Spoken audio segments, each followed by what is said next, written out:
తెలుగు సినీ దర్శకుల సంఘం ఎన్నికల్లో మెగా దర్శకులు సత్తా చాటారు. గుడుంబా శంకర్ ఫేమ్ వీరశంకర్ తెలుగు సినీ దర్శకుల సంఘం ప్రెసిడెంట్గా గెలుపొందగా, బేబీ ఫేమ్ సాయి రాజేష్తో పాటు చిరంజీవితో విశ్వంభర చిత్రాన్ని రూపొందిస్తున్న వశిష్ఠ వైస్ ప్రెసిడెంట్స్గా ఎన్నికయ్యారు. తెలుగు ఫిల్మ్ ఛాంబర్లో జరిగిన దర్శకుల సంఘం ఎన్నికల్లో మొత్తం 1113 ఓట్లు పోలయ్యాయి. ప్రెసిడెంట్గా 232 ఓట్ల మెజారిటీతో సముద్రపై వీరశంకర్ గెలుపొందారు.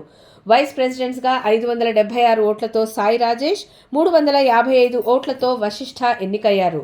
జనరల్ సెక్రటరీగా సుబ్బారెడ్డి 2 ఓట్ల మెజారిటీతో మద్దినేని రమేష్పై గెలిచారు. జాయింట్ సెక్రటరీలుగా 436 ఓట్లతో వడ్డాణం రమేష్, 374 ఓట్లతో కస్తూరి శ్రీనివాస్ ఎన్నికయ్యారు. ఆర్గనైజింగ్ సెక్రటరీలుగా ప్రియదర్శి, వంశీకృష్ణ, ట్రెజరర్గా పివి రామారావు విజయం సాధించారు. ఎగ్జిక్యూటివ్ కమిటీ మెంబర్స్గా కృష్ణమోహన్, ఆకాష్, రాజా, శైలేష్ కొలను, శ్రీరామ్ ఆదిత్య, కూరపాటి రామారావు, లక్ష్మణ్ రావు, ప్రవీణ, రమణ, కొండా విజయ్ కుమార్ ఎన్నికయ్యారు.